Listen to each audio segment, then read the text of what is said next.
کہ وہ شخص جسے اپنے استاد کے 2000 اشعار یاد نہیں ہیں وہ شاعری نہ کرے، تو یہ بھی کہا جاتا ہے. تو اس حوالے سے آپ کیا کہتے ہیں؟ ایسا کوئی ضروری نہیں ہے، ایسی ضروری نہیں ہے. کچھ ایسی کوئی چیز. میں نے ایسے اساتذہ کو بھی ماضی میں ہم لوگوں نے دیکھا ہے کہ جہاں ان کا شاگرد پڑھتا تھا وہاں اساتذہ نہیں پڑھتے تھے کہ ہماری وجہ سے یہ ڈیگریڈ نہ ہو. ہم نے ایسے مشاعرے بھی دیکھے. واہ واہ واہ. جبکہ اب سچویشن یعنی مغرور نہیں تھے وہ اس کو ڈیگریڈ نہیں کرتے. چانس اپنے شاگرد کو دیتے تھے کہ یہ آ گیا ہے، وہ خود نہیں پڑھتے تھے وہاں پہ. کیا تو ہم نے وہ وقت بھی دیکھا ہے. کیا گیا. لیکن اب وقت تبدیل ہو چکا ہے، آپ جانتے ہیں. بالکل صحیح. اچھا، آپ کسی سے انسپریشن آپ نے لی جب آپ نے شاعری شروع کی؟ پہلا شعر کب کہا؟ پہلا شعر مجھے وہ ناولسٹ تھے اشتیاق احمد، ان کے میں ناول پڑھا کرتا تھا تو اس میں وہ میرا خط شامل نہیں کرتے تھے.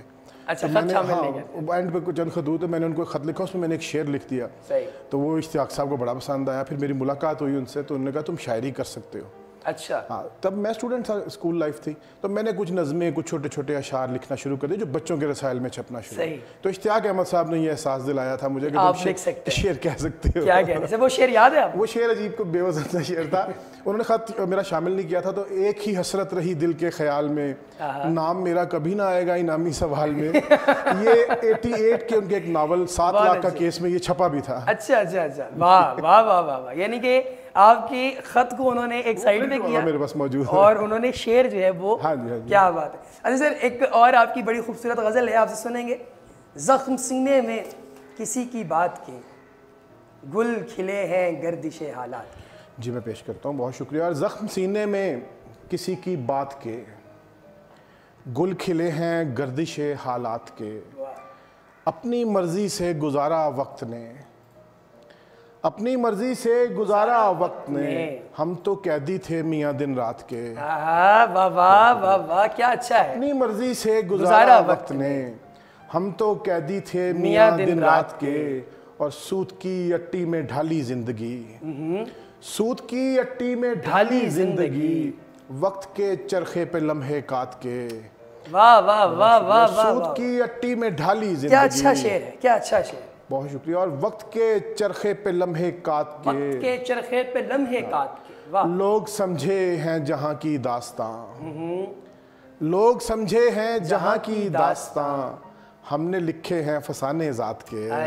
ہم نے لکھے ہیں فسانے ذات. بہت شکریہ. لوگ سمجھے ہیں جہاں کی داستان، واہ واہ. ہم نے لکھے ہیں فسانے ذات کے، اور سر کے زخموں کے لیے بےتاب ہے، سر کے زخموں کے لیے بےتاب ہے، دیکھ کر پتھر کسی کے ہاتھ کے. سر بہت اچھا شعر. سر کے زخموں کے لیے بےتاب ہے، سر کے زخموں کے لیے بےتاب ہے، دیکھ کر پتھر کسی کے ہاتھ کے، دیکھ کر پتھر کسی کے. اور ہم بھری محفل میں جو تنہا ہوئے. کیا اچھا مصرع ہے. واہ واہ. ہم بھری محفل میں جو تنہا ہوئے، کون ذمہ دار ہیں حالات کے. ہم بھری محفل میں جو تنہا ہوئے، کون ذمہ دار ہیں حالات کے. اور زخم سینے میں کسی کی بات کے، گل کھلے ہیں گردش حالات. بہت اچھے، بہت شکریہ، بہت شکریہ. سر، مشاعرے پڑھتے ہیں آپ ماشاءاللہ، مختلف مشاعروں میں شرکت ہوتی رہتی ہے، ٹریولنگ ہوتی رہتی ہے، تو کون سا ایسا کراؤڈ ہے جو سب سے زیادہ انچانٹنگ لگتا ہے، جہاں مزہ آتا ہے پڑھتے ہو؟ مشاعروں کی تہذیب اب لاہور میں وہ نہیں رہی جو کسی زمانے میں ہوتی تھی. اب میں مشاعرہ یہ گھریلو نشستوں کو جو چند شاعر مل بیٹھتے ہیں، میں مشاعرہ اس کو سمجھتا ہوں. ادروائز یہ جو مشاعرے ہم لوگ برپا کرتے ہیں ادبی بیٹھک میں، یہ مشاعرے کو داد دینے والا تو ہوتا نہیں ہے. شعراء بیٹھے ہوتے ہیں اور شاعر کو داد دیتا نہیں ہے. اچھا، یہ اپروچ کیسی ہے؟ یہ کیوں ایسا؟ یہ اپروچ ہے، کیا کیا جائے، کون کسی کا شعر کو تسلیم کرتا ہے. تو شاعر کو داد نہیں دیتا، اس لیے جہاں شاعر ہوں، شعراء بیٹھے ہوں، وہاں اس کو مشاعرہ وہ ایک دوسرے کی سن کے ہم چلے جاتے ہیں. بلکہ باقی احمد پوری صاحب کہتے ہیں آؤ غزل و غزلی ہو جائیں آج، آؤ غزل و غزلی ہو جائیں. تو یہ غزل و غزلی والا معاملہ ہوتا ہے. ادروائز کراؤڈ جو ہے وہ یونیورسٹیز اینڈ کالجز کا، ہم نے جتنے مشاعرے پڑھے ہیں وہ مزہ آتا ہے. لاؤڈ کراؤڈ، اور فوری کے فوری، کوئی ادھار نہیں کرتے، نقد داد دیتے ہیں. یہ کوئی ادھار نہیں کرتے، یہ سب سے بڑی بات ہے. بالکل صحیح. اور ہوٹ بھی سب سے زیادہ بندہ وہیں ہوتا ہے. لاہور کے علاوہ مختلف شہروں میں آپ جاتے رہتے ہیں، پڑھتے ہیں، تو لاہور کے علاوہ آپ کو کیا لگتا ہے کہ ادبی لحاظ سے کون سا شہر سب سے زیادہ زرخیز؟ زرخیزی اگر ادب کے لحاظ سے بات کریں تو سب سے آگے لاہور کھڑا ہے. صحیح. ہاں اس کے لاہور کے علاوہ اسلام آباد میں اچھی شاعری ہو رہی ہے, راولپنڈی اسلام آباد میں اچھی شاعری ہو رہی ہے, شیخوپورہ میں بڑی اچھی شاعری. مضافات کی شاعری کو کسی صورت ڈینائی نہیں کیا جا سکتا, وہاں ادبی تقاریب اتنی نہیں ہوتی, لیکن سب سے اچھا شعر مضافات میں کہا جا رہا ہے. اچھا سر, مضافات کے اندر چونکہ مطلب زیادہ بیٹھک وغیرہ کا معاملہ نہیں ہوتا, تو عموماً لوگ پھر کتابوں پر اکتفا کرتے ہیں, اور اس حوالے سے ان لوگوں کا مطالعہ پھر شعری مطالعے سے کہیں زیادہ آگے نکل جاتا ہے. آپ سمجھتے ہیں ایسا ہے؟ بالکل ٹھیک ہے, وہ ادبی تقاریب میں وقت ضائع نہیں کرتے جا کے, وقت ضائع نہیں کرتے تو اس وقت کو کنزیوم کر لیتے ہیں. اور دوسرا نیچر کا, ماحول کا, جہاں آپ رہتے ہیں وہاں کھلی فضا کا بڑا اثر سر. سوشل میڈیا جو ہے اس نے بہت زیادہ عام کر دیا ہے شاعری وغیرہ کے اس سارے معیار کو, کہ لوگ جس کا بھی دل کرتا ہے وہ اشعار لکھتا ہے, اپلوڈ کر دیتا ہے. اور کئی دفعہ اگر کوئی لڑکی لکھ رہی ہے تو وہ تو پھر چیز فوری مطلب 2K اور 3K کے اندر چلی جاتی ہے. تو اس اپروچ نے کئی متشاعروں کو شاعر اور شاعروں کو متشاعر بنا. بالکل ایسے. اس حوالے سے آپ کیا کہتے؟ دیکھیے میں ان میں سے کسی چیز کو برا نہیں سمجھتا. جو لوگ فیس بک پہ آ کے اشعار لکھ رہے ہیں, خود لکھا نہیں لکھا, انہیں لکھنے دیا جائے.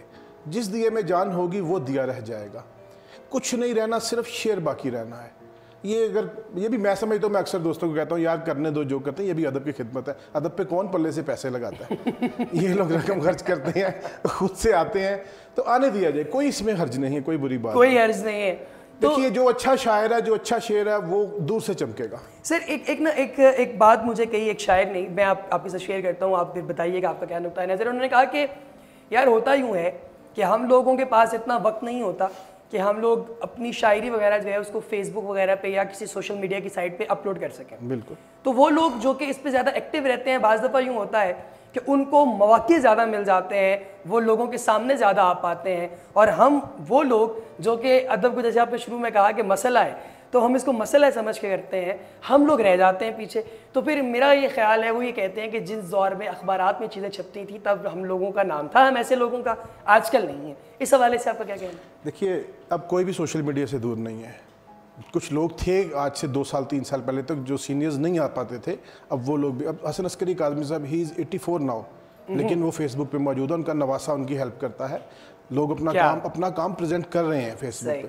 فیس بک اور سوشل میڈیا کا سب سے بڑا فائدہ, ہم لوگوں نے اپنی مارکیٹنگ سوشل میڈیا سے کی, ورنہ معذرت کے ساتھ بہت سارے سینئرز نے ہمارے بڑے راستے روکے. مشاعروں میں اندھا بانٹے ریوڑیاں اپنوں کو, ان لوگوں نے اپنوں کو بڑے مشاعرے پڑھوائے. پی ٹی وی پہ گروپ قابض رہا ہمیشہ سے. اگر یہ سوشل میڈیا کی پاور ہمارے پاس نہ ہوتی تو ہم لوگ اپنی پہچان نہیں بنا پاتے. بالکل صحیح. تو جو لوگ یہ کہتے ہیں نا کہ یہ لوگ مواقع لے گئے, مواقع اسی کو ملتے ہیں جس کے پاس کچھ ہوگا. جو شاعر حضرات ہیں وہ الگ سے مارگ ذکر کر کے مشہور ہیں. بالکل, ہم شکر گزار ہیں. سر ایک اور خوبصورت آپ کی غزل, شب ڈھلی صبح مہربان ہوئی, دل کی مسجد میں جب آذان.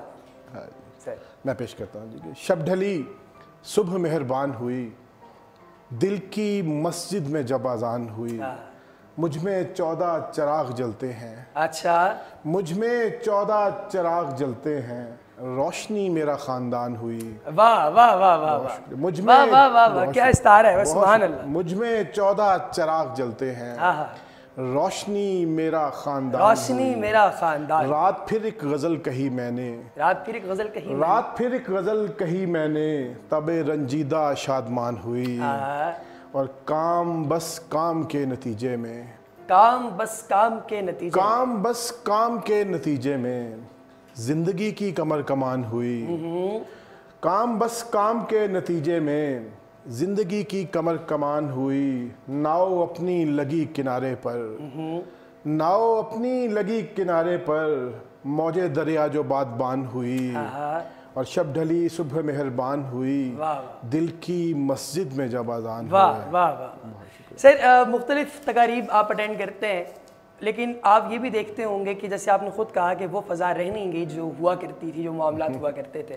تو لفظ سے لوگوں کی جو دوری ہے, اس کی بنیادی وجہ آپ کیا سمجھتے ہیں؟ دیکھیے لفظ سے دوری لکھنے والوں کی نہیں ہے, پڑھنے والوں کی ہے. تو ظاہر ہے پھر وہ بھی آپ کے پاس ہوں گے تو بھی چیز دور تک جا سکے گی نا. اس کی وجہ میں پوچھنا چاہتا ہوں. لوگ کتاب سے بہت دور ہو چکے ہیں, اس کی وجہ کوئی خاص نہیں ہے. انٹرٹینمنٹ کے مواقع زیادہ ہو چکے ہیں, اب کیبل پہ اتنے چینل ہیں, بہت زیادہ ویژولائز ہو گیا. سیل فون نے ساری چیزوں کو ختم کر دیا, آپ کو پتا ہے, سوشل میڈیا نے سب چیزوں کو ختم کر دیا. تو لوگ اب بھی کوئی اچھی کتاب ہم سجیسٹ کریں نا یار, فیس بک پہ کبھی لکھیں کہ یہ بڑی اچھی کتاب, کہتے ہیں PDF بھیج دیں, تو ہمیں سخت تکلیف ہوتی ہے. بھائی کتاب کی ایک اپنی خوشبو ہے, اس کو یہ آخری صدی ہے کتابوں سے عشق کی. سعود بھائی اچھا کہہ گئے, سعود بھائی نے کمال کر دیا جی, انہوں نے بہت اچھی بات کی ہے. صحیح ہو گیا. تو اچھا سر یہ دیکھیں نا, مثال کے طور پہ اگر آپ نے جیسے بات کی انٹرٹینمنٹ والا, تو اب اگر انٹرٹیننگ اشعار آتے ہیں تو وہ بھی بہت جلدی وائرل ہو جاتے ہیں ایز کمپیئر ٹو اچھے اشعار. ہاں وہ وائرل بڑی جلدی ہوتی ہے اور اتنی جلدی ہی وہ غائب ہو جاتی ہیں, کیونکہ ایسے اشعار کی عمر زیادہ نہیں ہوتی ہے, ہم سب جانتے ہیں. یہ تو وقتی ایک سینیریو چل رہا ہوتا ہے, اس میں وہ شغل چل رہا ہوتا ہے. کئی دفعہ یوں بھی آپ نے دیکھا ہوگا کہ ایک ماڈرن شعر کسی نے کہا اور وہ بندہ ہی راتوں رات مشہور ہو گیا. ہوتا ہے ایسا بھی, کبھی کبھی ہوتا ہے. بہت سارے اچھے اشعار ہیں وہ زبان زد عام نہیں ہو سکے, اور بہت سارے اشعار جو ہم ڈیلی سنتے ہیں وہ بڑے ہلکے اشعار ہیں. لیکن شعر کا پتہ کتاب میں چلتا ہے, وائرل ہونے سے, کتاب آتی ہے تو شاید کھلتا ہے. بہت سی غزلیں لوگ مشاعروں میں پڑھتے ہیں, تباہی مچ جاتی ہے, واہ واہ واہ, لیکن آپ وہی غزل کتاب کے پیج پہ پڑھیں گے آپ کو لطف نہیں آئے. سر یہ مشاعرہ اٹھانے والی بھی کوئی ہوتی ہے؟ ہاں جی بالکل ہوتی ہے. یہ کیسے ہوتی ہے؟ یہ زیادہ تر گروپنگ ہوتی ہے. بہت سے شعراء جس طرح معذرت کے ساتھ سوزی نہیں پڑھنے والے کے ساتھ ہوتے تھے, اس طرح اپنے ساتھ لے کے آتے ہیں کچھ لوگوں کو, بٹھا دیتے ہیں ہال میں, ایک ادھر مختلف کونوں پہ بیٹھ جاتے ہیں, اور ان کا کام واہ واہ کرنا, شعر ہونا, اور فرمائش کرنا ہے جی یہ دوبارہ پڑھیے یہ. اچھا اچھا, وہ سب کو پتا ہے کون گروپ کون کتنے لڑکے لے کے آتا ہے, وہ سب کو پتا ہے. ڈن ہو گیا جی. سر آپ کی ایک اور خوبصورت غزل ہے, شجر کا جب سے میں سایہ ہوا ہوں تیری دیوار تک پھیلا ہوا ہوں. میں پیش کرتا ہوں جناب کہ شجر کا جب سے میں سایہ ہوا ہوں, واہ, تیری دیوار تک پھیلا, تیری دیوار تک پھیلا ہوا ہوں. شجر کا جب سے میں سایہ ہوا ہوں تیری دیوار تک پھیلا ہوا ہوں, رہا ہوں مدتوں ایک آئینے میں, رہا ہوں مدتوں ایک آئینے میں, پھر اس کے بعد میں چہرہ ہوا ہوں. بہت اچھا شعر ہے سر, واہ واہ واہ. رہا ہوں مدتوں ایک آئینے میں, رہا ہوں مدتوں ایک آئینے میں, پھر اس کے بعد میں چہرہ, پھر اس کے بعد میں چہرہ ہوا. اور بہت تکلیف جھیلی ہے سفر کی, بہت تکلیف جھیلی ہے سفر کی, بڑی مشکل سے میں رستہ ہوا ہوں. بہت تکلیف جھیلی ہے سفر کی, بڑی مشکل سے میں رستہ ہوا ہوں. دیے سے جب بنا ہوں میں ستارہ, فلک کی آنکھ میں آیا ہوا ہوں. دیے سے جب بنا ہوں میں ستارہ, فلک کی آنکھ میں آیا ہوا ہوں. اور یہ شعر آپ کی نظر شاداب بھائی کے لبوں پر مسکراہٹ کھیلتی ہے, لبوں پر مسکراہٹ کھیلتی ہے, میں اندر سے مگر ٹوٹا ہوا ہوں. آپ ایسے ہی ہیں, آپ ہنستے کھیلتے دکھائی دیتے ہیں. لبوں پر مسکراہٹ کھیلتی ہے مگر اندر سے میں ٹوٹا ہوا ہوں. ملا ہے یہ ثمر بس حوصلے کا, میں صحرا سے اگر دریا ہوا ہوں. ملا ہے یہ ثمر بس حوصلے کا, میں صحرا سے اگر دریا ہوا. بہت اچھے, بہت اچھے. اور اب ایسے گزر اوقات ٹھہری, اور اب ایسے گزر اوقات ٹھہری, کسی سائل کا میں کاسا ہوا ہوں. اور اب ایسے گزر اوقات ٹھہری, کسی سائل کا میں کاسا, کسی سائل کا میں کاسا ہوا ہوں. بہت اچھا. رہا ہوں مدتوں ایک آئینے میں, پھر اس کے بعد میں چہرہ ہوا. رہا ہوں مدتوں ایک آئینے میں, پھر اس کے بعد میں چہرہ. سر سبحان اللہ, بہت شکریہ. یہ شعر کیا اچھا شعر, بہت شکریہ. واہ واہ, پوری غزل ہی عمدہ ہے, مگر یہ شعر تو بس آ گیا. سبحان اللہ. سر نظم اور غزل کا جو کرافٹ ہے, اس حوالے سے بعض دفعہ لوگ کنفیوز بھی ہو جاتے ہیں, اور ان کو یہ لگتا ہے کہ اگر وہ ایک چیز لکھ سکتے ہیں تو وہ دوسری نہیں لکھ سکتے. آپ سمجھتے ہیں ایسا؟ نہیں, ایسا نہیں ہے. ایسا نہیں. دیکھیے, ہاں یہ تھوڑی سی بات کہہ سکتے ہیں کہ غزل کا جو شاعر ہے وہ نظم بآسانی لکھ سکتا ہے.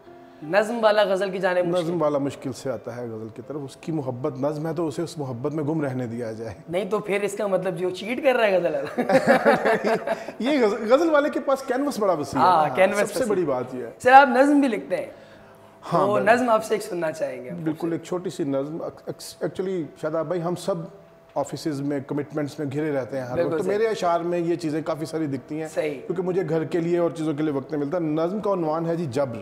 جبر. ہاں جی. آفس کے ساتھ آپ نے جبر ملا دیا. دیکھ لیجیے گا, یہ آپ کے آفس والے نا دیکھیں شو. میرے پاس تو ایسا ہی ہے. میں بائی پروفیشن گرافک ڈیزائنر ہوں اور 10x10 کے ایک لکڑی کے کمرے میں سارا دن قید رہتا ہوں, تو مجھے نہیں پتا باہر کیا ہو رہا ہے. صحیح. لیکن اس کے باوجود آپ وقت نکال لیتے ہیں مشاعروں کے لیے, بڑی بات ہے یہ ایک لحاظ سے اللہ آپ کے سخن کو سلامت رکھے. بڑی مہربانی. یہ خود کو ریلیکس کرنے والی بات ہوتی ہے. سارا دن کمپیوٹر سے جھگڑنے کے بعد کچھ دیر لوگوں سے بھی جھگڑنا چاہیے. زندہ باد, زندہ باد. نظم کا عنوان ہے جی جبر. اور دن بھر کے تھکے ماندے جسم کو امید بندھانا پڑتی ہے, پھر صبح سویرے اٹھ کر ہی روزی کو نکلنا ہوتا ہے, اور دن بھر خود کو بہلا کر ایک خواب دکھانا ہوتا ہے, اور پھر شام کو بوجھل قدموں سے گھر واپس جانا ہوتا ہے. شام کو بوجھل قدموں سے گھر واپس جانا ہوتا ہے. کیا اچھا ہے, کیا اچھا. بڑی مختصر آپ نے کہی اور کیا جامع کہی. واہ, سبحان اللہ. سبحان اللہ. بہت شکریہ. اچھا سر, ایک آخری سوال آپ سے کروں گا کہ یہ بتائیے, آپ نے کہا کہ کثیر المطالعہ ہونا ضروری ہے. یہ چیز مجھے اس لیے اتنی لگی کیونکہ یہ بہت کم ہو چکی ہے. لوگ بالکل پڑھتے ہی نہیں ہیں. وہ عمران فیروز بھائی ہمارے ہیں, وہ کہا کرتے ہیں کہ لوگ پڑھنا تو دور, اب سوچنا بھی چھوڑ گئے. بالکل. تو یہ بڑا ایک مسئلہ ہے. آپ کیا سجیسٹ کریں گے نئے لکھنے والوں کو, نئے لکھاریوں کو, یا جو لکھ بھی رہے ہیں وہ کیسے امپروو کر سکتے ہیں؟